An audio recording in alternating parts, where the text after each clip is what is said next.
앞으로 40회에 걸쳐서 성경의 바탕을 둔 삶과 신앙에 관계된 주제를 함께 나누려고 합니다.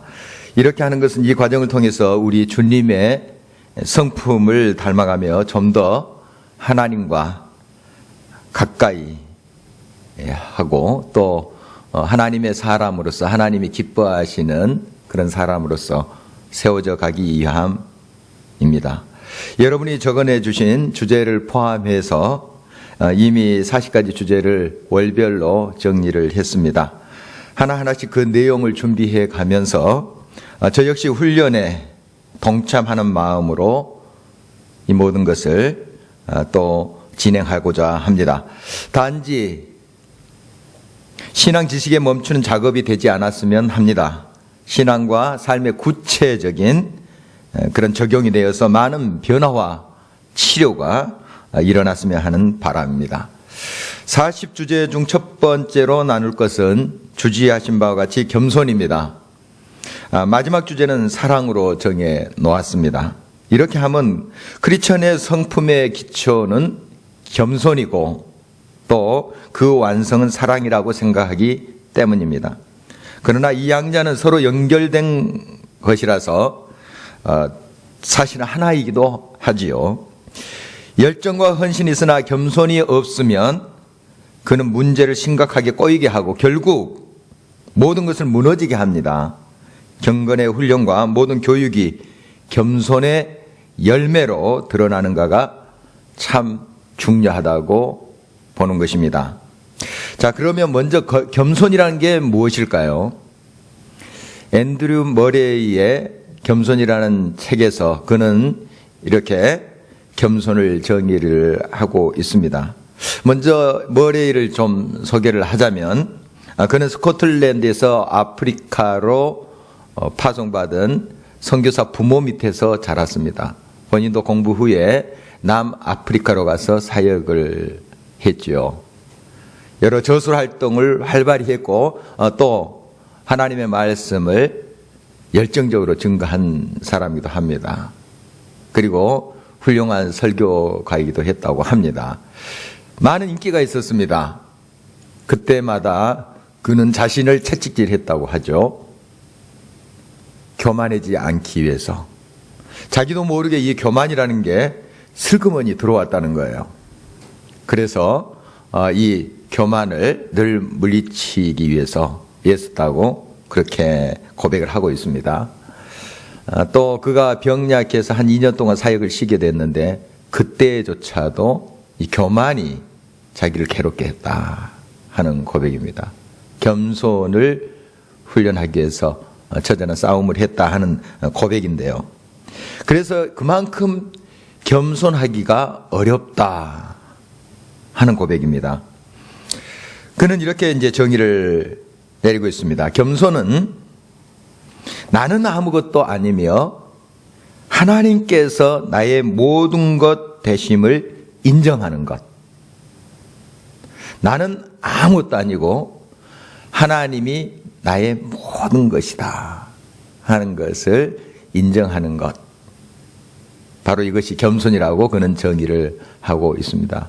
그러니까 우리 찬송가에 있는 것처럼 세상과 나는 간것도 없고 구속한 자만 보이도다.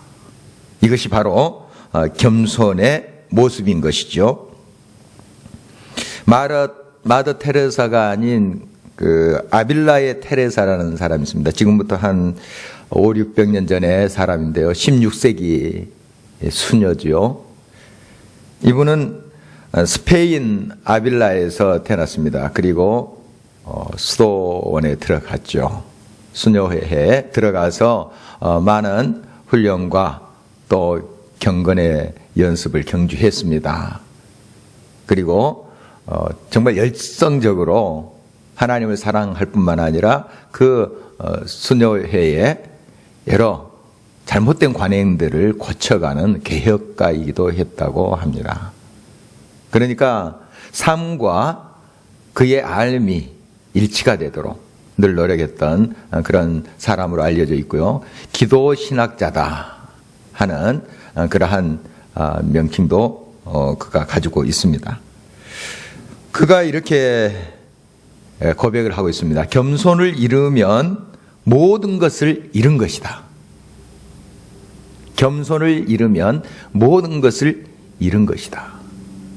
그러니까 아무리 경건의 훈련하고 아무리 하나님과 깊은 교제 속에 있다고 하지만은 그의 삶의 구체적인 모습에 겸손이 없다 하면 모든 그 경건이 무슨 소용이 있겠는가 하는 것입니다. 많은 성경적인 지식을 알고 많은 또 활동도 하지만 또 많은 업적도 쌓지만 그러나 그 안에 겸손이 없으면 그 모든 것은 다 헛것이다 하는 고백인 것이죠. 자, 그러면 이 겸손이 우리의 마음에 어떻게 자리 잡을 수 있겠는가? 우리의 삶에 구체적으로 어떻게 자리 잡을 수 있겠는가 하는 것입니다. 축적된 지식으로 되지 않습니다. 자기의 수양으로도 이 참된 겸손은 가능하지 않습니다. 물론 우리가 많은 영적인 훈련 또 경건의 훈련합니다. 필요해요.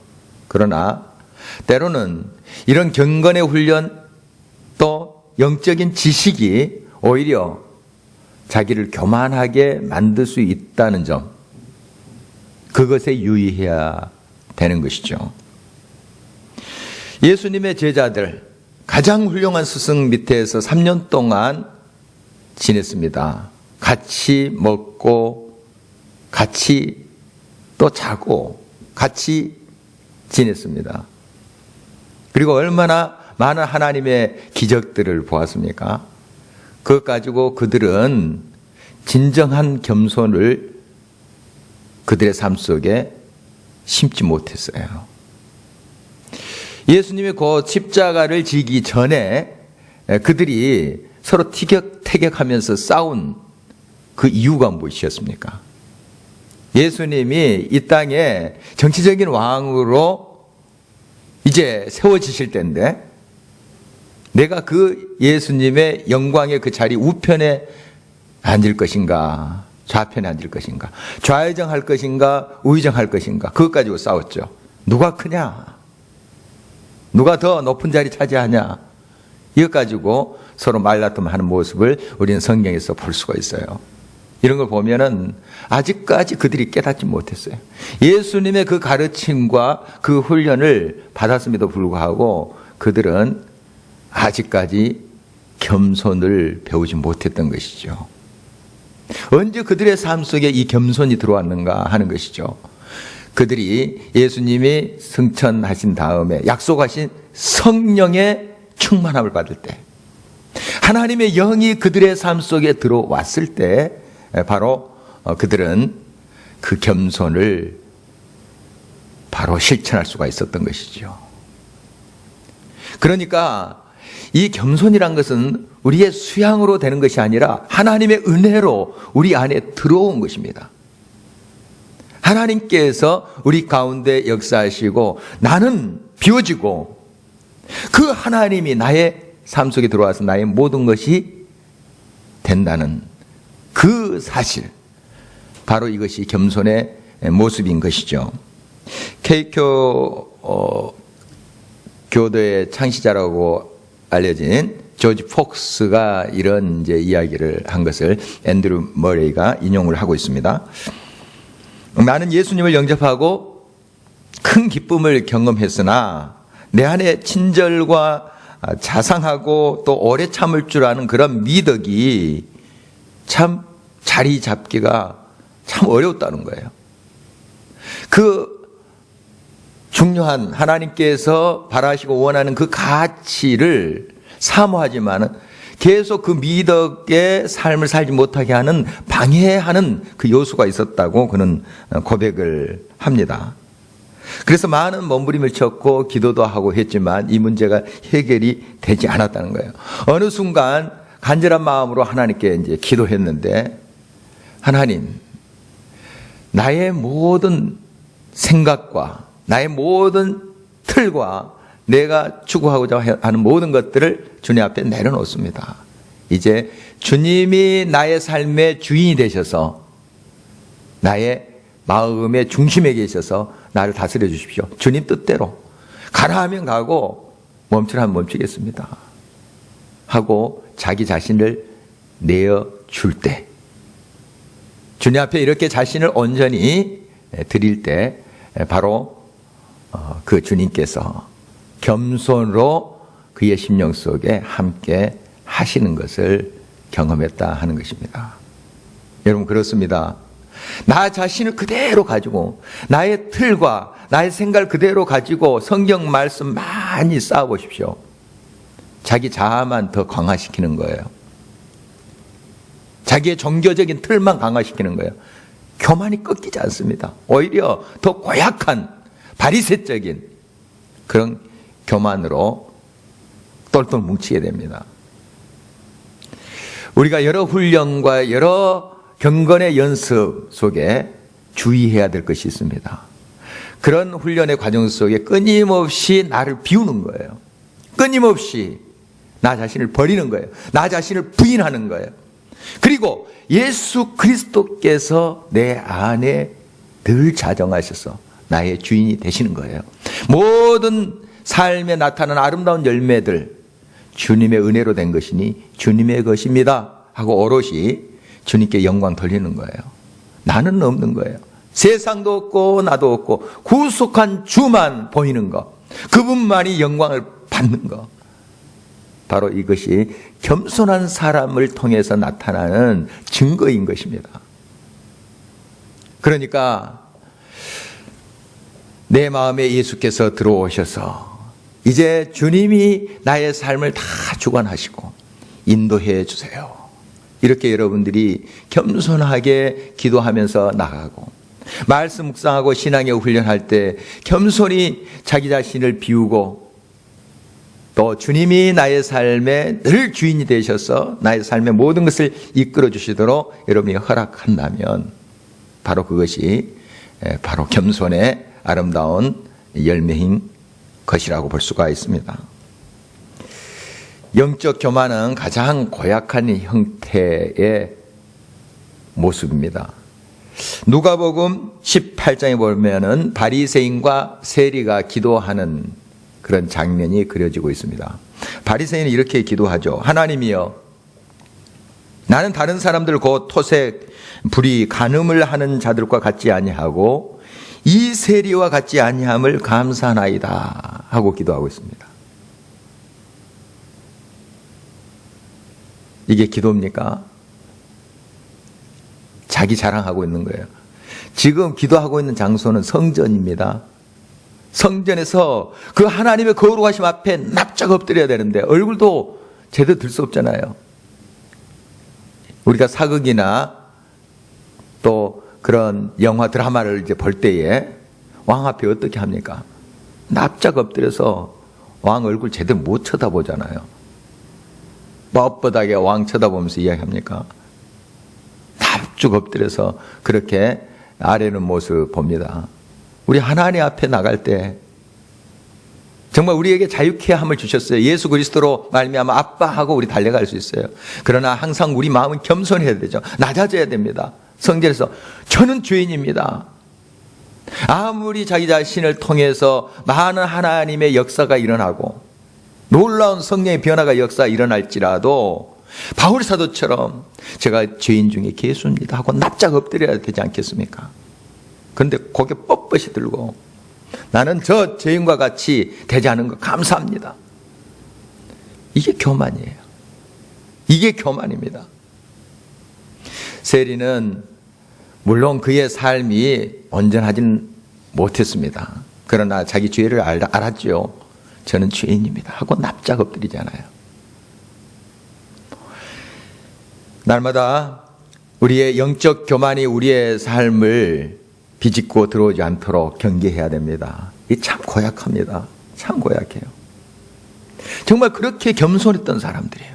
그러나 장로 한 수 받고 목사 한 수 받고 고개가 뻣뻣해지는 거예요.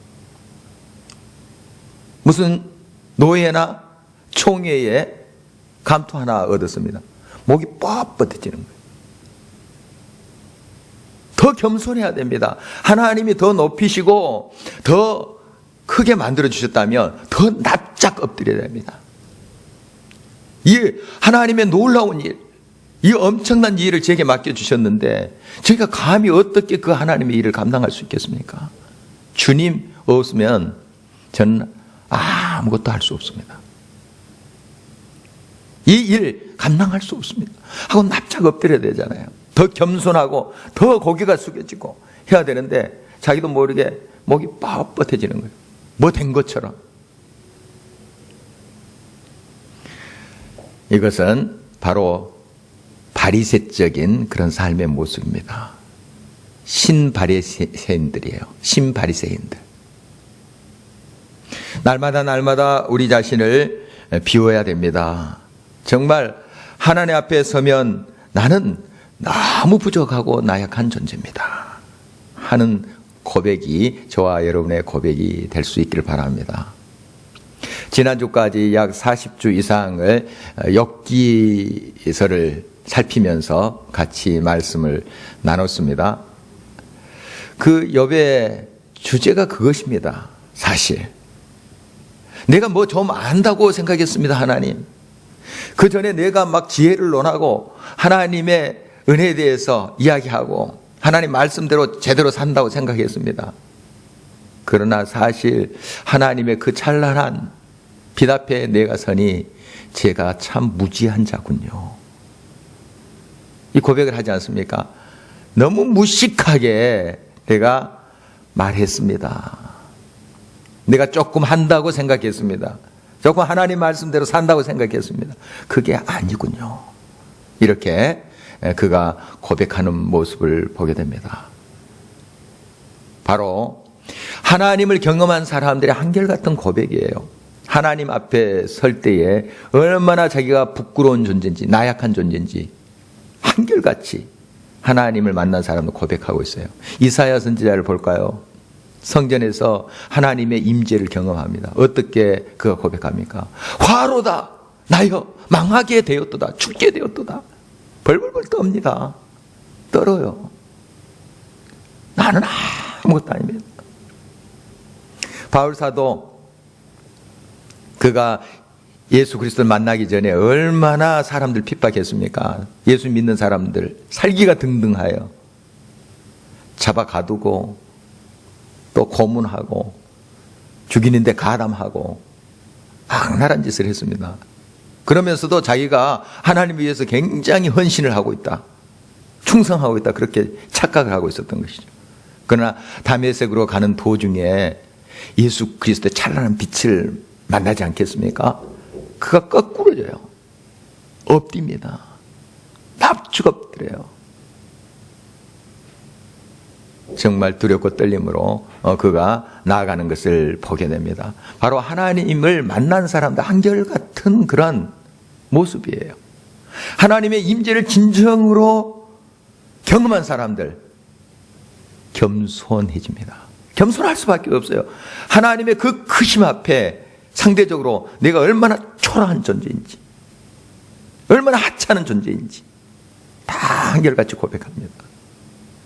역으로 아직까지 내가 뭔가 한 것처럼, 내가 뭔가 대단한 인물인 것처럼, 다른 사람보다 대단한 일을 이룬 것처럼 그렇게 무의식 중이라도 생각하는 사람, 교만한 사람이에요.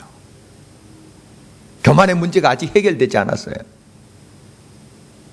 자기 자신을 비워야 됩니다. 끊임없이 나는 아무것도 아닙니다. 주님이 나의 모든 것입니다. 주님이 나의 주인이십니다. 주님 내 인생에 안 계시면 나는 아무것도 아닙니다. 진짜 아무것도 아닙니다. 1%도 아닙니다. 바로 이러한 겸손의 상태로 우리가 나아가야 됩니다. 어떻게 우리가 완벽할 수 있겠습니까? 그러나 끊임없이 이 교만이 우리를 파고듭니다.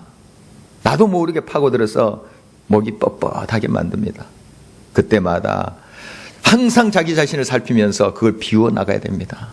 끊임없이 내 삶의 모든 것은 주님이시다 하는 고백 속으로 나가야 될 것입니다. 겸손의 삶은 구체적으로 어떻게 드러납니까? 오늘 말씀을 통해서, 본 말씀을 통해서 몇 가지로 생각해 보고자 합니다. 먼저 겸손한 사람은 다른 사람과 마음을 늘 합합니다. 오늘 본문 1절, 2절 말씀을 다시 한번 한 목소리로 읽습니다. 그러므로 그리스도 안에 무슨 권면이나 사랑에 무슨 위로나 성령의 무슨 교제나 긍휼이나 자비가 있거든 마음을 같이하여 같은 사랑을 가지고 뜻을 합하며 한 마음을 품어. 겸손한 사람은 항상 마음을 합하려고 합니다. 하모니를 이루려고 해요. 가정에서나 공동체에서나 마찬가지입니다.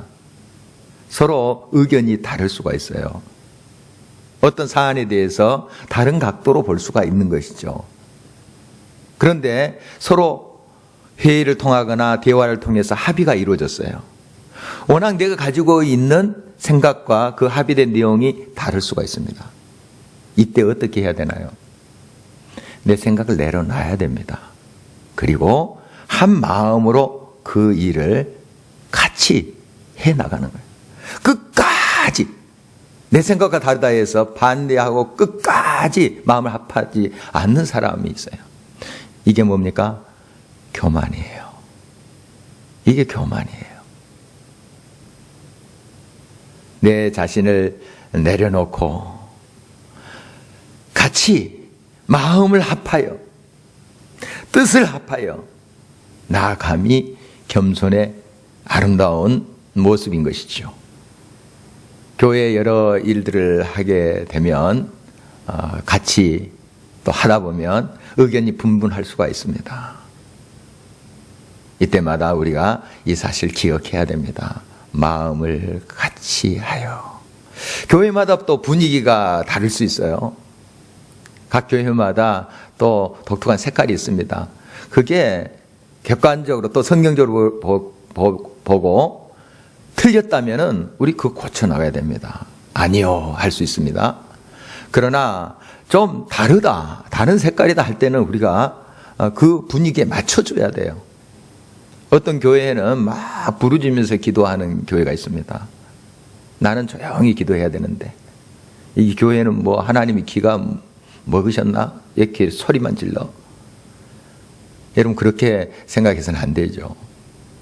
또 그 교회가 그렇게 부르짖고 하나님께 나아가는 그런 모습이라면 나도 좀 그렇게 맞춰줘야 됩니다. 내가 그 공동체 일원이 되어서. 또 조용히 묵상하는 교회도 있죠. 그러면 이 교회는 다 잠들었나? 이렇게 평가할 것이 아니라 또 이렇게 잠잠히 또 하나님 묵상하면서 나가는 그 교회의 분위기라면 거기에 좀 맞춰서 그 은혜를 내가 삼하고 또 내가 부르짖는 것을 원한다면 또 따로 뭐 기도원에 가서나 또 그런 사모하는 사람들끼리 모여서 또 부르짖고 기도하면 되잖아요. 여러분 서로 마음을 같이 하여 하나님의 일에 동참하는 것입니다. 금번 저희 교회에서 어머니 학교를 하죠. 이제 여러분들이 이것을 위해서 기도하면서 열심히 준비하고 있습니다. 계속 또 준비 모임으로 기도하고 또 같이 모여서 또 의논하고 하는 것을 보게 됩니다. 참 열심히 해요. 이 기도 학교를 운영하기 위해서 30-40명의 스텝이 동원됩니다. 이미 훈련받은 스텝들이 동원이 돼요. 10년 동안 이렇게 사역하신 분도 꽤 되십니다.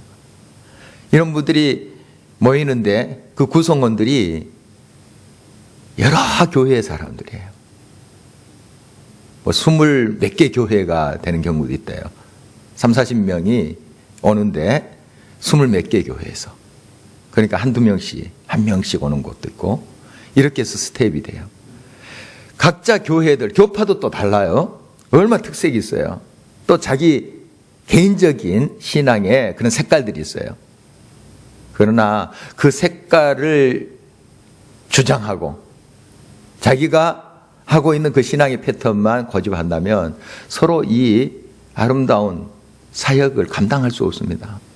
서로가 서로를 귀하게 여기고 맞춰주고 하모니 이루고 이렇게 함으로써 그 사역을 준비해 가고 또 진행할 수가 있는 것이죠. 여러분, 늘 마음을 같이하여 좀 맞춰주고 받아주고 이해하고 이렇게 해서 겸손으로 우리가 서로를 섬길 때 하나님께서 우리의 사역과 모든 삶을 통해서 영광을 받아주실 것입니다. 로마서 12장 16절입니다. 서로 마음을 같이하며 높은 데 마음을 두지 말고 도리어 낮은 데 처하며 스스로 지혜 있는 채 하지 말라. 스스로 지혜 있는 채 하지 말라. 항상 우리가 우리 자신을 낮추면 서로 맞춰갈 수 있어요. 겸손하면 서로 용납할 수 있어요. 그러나 내가 자꾸 잘난 척하고 높아지려고 하니까 나는 너희들과 달라 이런 생각하니까 일치가 안 되는 거예요. 화합이 안 되는 거예요. 겸손한 사람은 또 다툼이나 허영을 버립니다. 오늘 3절 말씀입니다. 아무 일에든지 다툼이나 허영으로 하지 말고 오직 겸손한 마음으로 각각 자기보다 남을 낫게 여기고. 이 다툼, 이 허영은 비교 의식에서 나와요. 자꾸 비교합니다. 난 너보다 더 커. 난 너보다 더 잘 나가. 내가 제일 잘 나가. 이렇게 은연중에 생각하거나 또 의도적으로 자기를 과시를 하죠.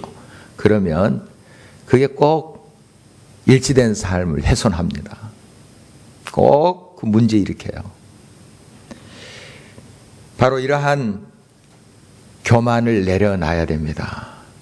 겸손하게 내려놓을 때 하나님께서 거기에 또 화목과 또 하나님께서 친히 그 아름다운 모습을 통해서 역사하신다는 사실 우리가 기억할 수 있어야 됩니다. 교회에는 네 종류의 크리스찬이 있습니다. 열심히 봉사하지만 교만한 사람, 열심히 봉사하면서 겸손한 사람, 게을리 봉사지만 겸손한 사람, 게을리 봉사하면서 교만한 사람. 여러분 어떤 종류의 사람입니까? 열심히 봉사하면서 겸손한 사람이 돼야 됩니다. 이 열심히 봉사하면서 교만한 사람들이 있어요. 그렇게 많이 헌신하고 참 하나님을 위해서 몸된 교회를 위해서 애쓰고 하는 건 너무 귀한데 겸손할 줄을 몰라요. 자꾸 자기를 드러내려고 해요. 자기가 다르다는 거예요. 자기 주관대로 하려고 해요. 여러분 이건 내려놔야 됩니다. 열심히 봉사하면서 겸손해야 돼요. 하나님을 위해서 헌신했습니까? 많은 것을 쏟았습니까? 더 겸손해야 됩니다. 낮아져야 돼요. 바로 이것이 주님이 원하시는 그런 삶의 모습인 것이죠. 이렇게 열심히 봉사하는 사람들이 또 많은 상처를 받을 확률이 많습니다. 게을리 봉사하는 사람들 별로 상처받을 일이 없을 수 있어요. 물론 게을리 봉사하면서도 상처 자기가 일부러 받는 사람이 있어요. 교회에 열심히 일하지도 않으면서 자기가 그렇게 상처를 받아요. 이건 아주 또 고약한 것 중에 하나죠. 그러나 대부분 열심히 봉사하는 사람들이 상처를 받고 또 낙담하고 할 때가 많습니다. 그러나 참으로 겸손한 사람은 나는 없어진 거예요. 그리고 하나님이 모든 것이에요. 하나님이 완전히 100% 자기의 삶을 채우는 사람이 겸손한 사람이 한다면 나는 없는데 누가 알아주지 않든 상처받을 일이 어디 있겠어요. 내가 열심히 봉사하는데 알아주지 않는다. 상처받고 있다면 아직까지 내가 펄펄하게 살아있는 겁니다. 나도 없고 세상도 없고 구속한 주만 보이다가 찬송을 하지만 찬송 따로 내 믿음 따로예요.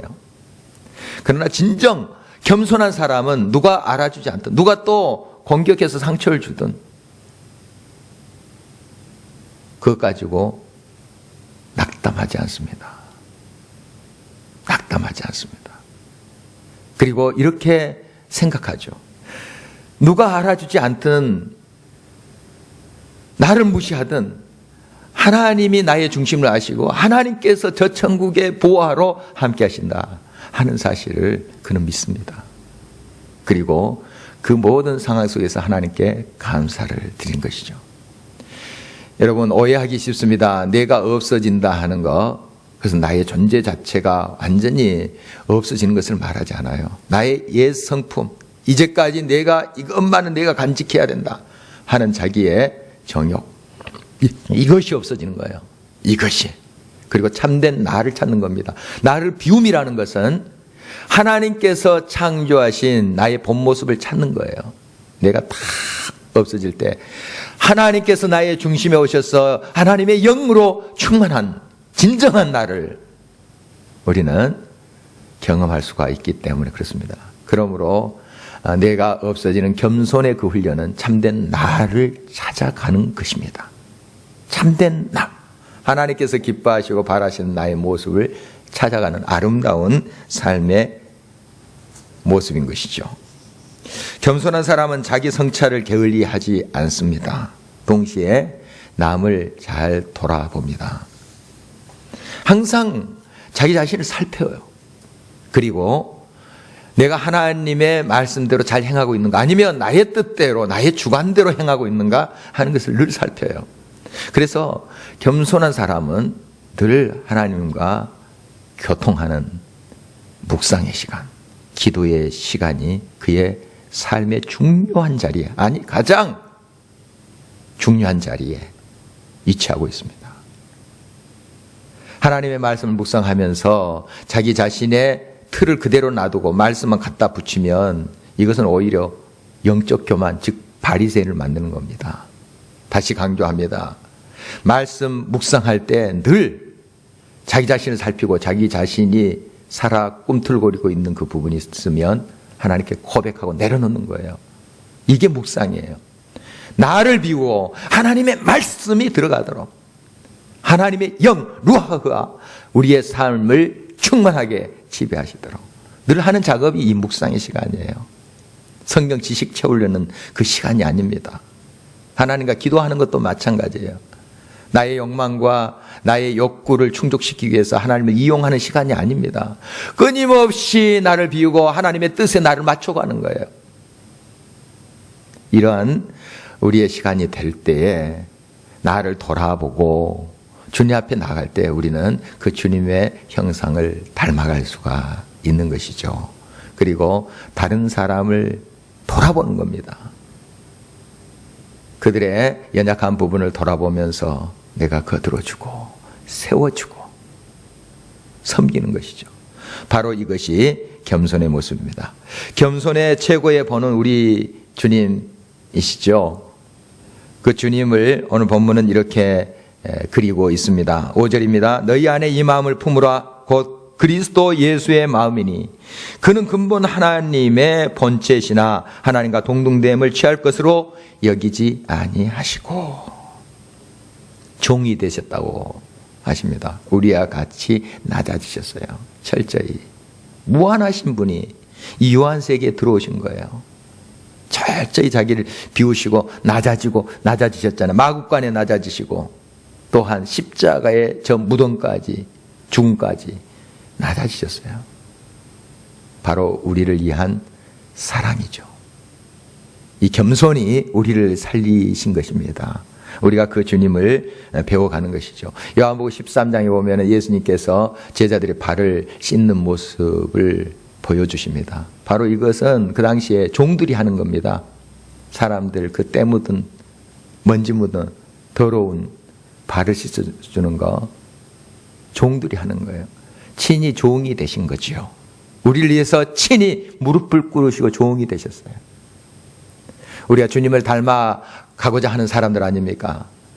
우리 서로의 발을 씻어주는 종이 돼야 됩니다. 자꾸 자꾸 내가 더 올라가려고 하고 자꾸 내가 군림하려고 하고 대접받으려고 하고 그런 우리의 모습 아닙니까? 끝까지 우리가 종이다 하는 의식, 서로를 섬기며 나갈 때 우리는 주님을 닮아가게 됩니다. 8절 말씀입니다. 사람의 모양으로 나타나서 자기를 낮추시고 죽기까지 복종하셨으니 곧 십자가에 죽으심이라. 죽기까지. 우리가 죽기까지 다른 사람을 섬기고 봉사하지는 않잖아요. 우리 주님은 그렇게 하셨어요. 죽기까지. 죽기까지. 아무리 내가 힘들어도 죽지는 않잖아요.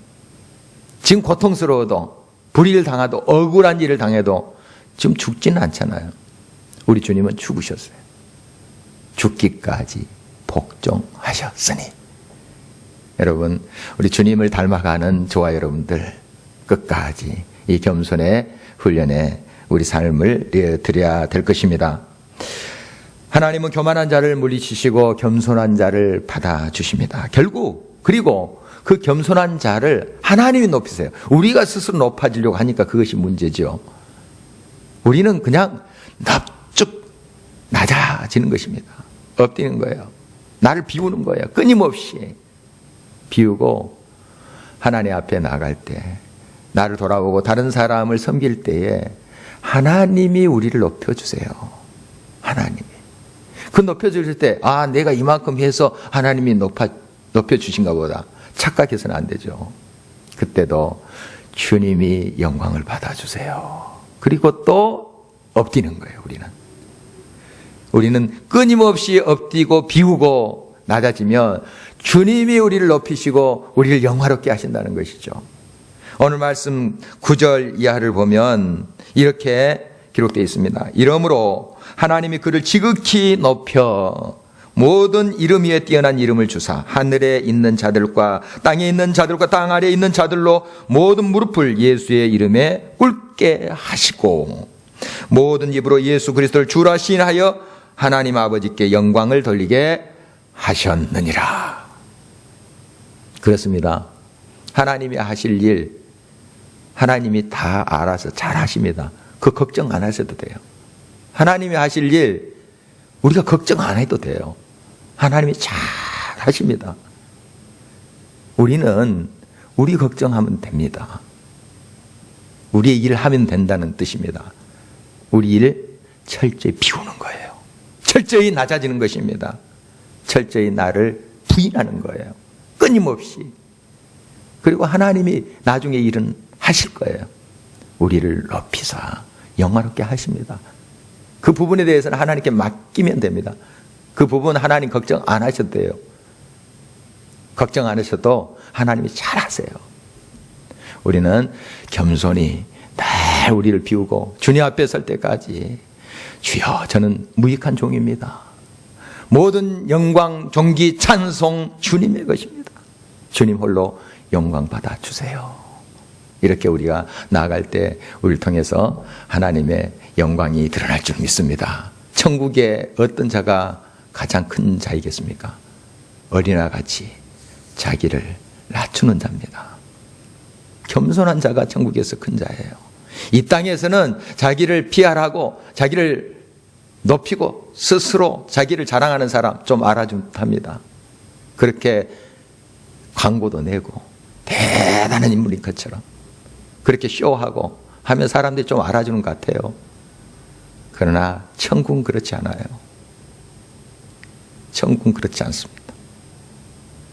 낮아지는 자, 자기를 철저히 부인하는 자, 끝까지 자기를 비우는 자가 바로 천국에서 높임을 받게 될 것입니다. 하나님과 가장 가까운 자는 겸손한 자예요. 겸손한 자입니다. 어떻게 그 찬란한 눈을 뜰 수 없는 그 빛 앞에 우리가 고개를 뻣뻣이 듭니까? 겸손할 수밖에 없어요. 낮아지고 우리가 낮아질 때 우리를 통해서 하나님의 겸손의 아름다운 역사가 향기로 퍼져나가게 될 것입니다. 그 유명한 성 어거스틴의 말이 있잖아요. 기독교의 교지가 무엇인가? 첫째도 겸손이요, 둘째도 겸손이요, 셋째도 겸손이다 하는 말을 다시 한번 새기면서 우리가 주님 앞에 나갈 때까지 끊임없이 우리 자신을 비우고 겸손의 사람으로 세워져 가기를 주의 이름으로 축원합니다.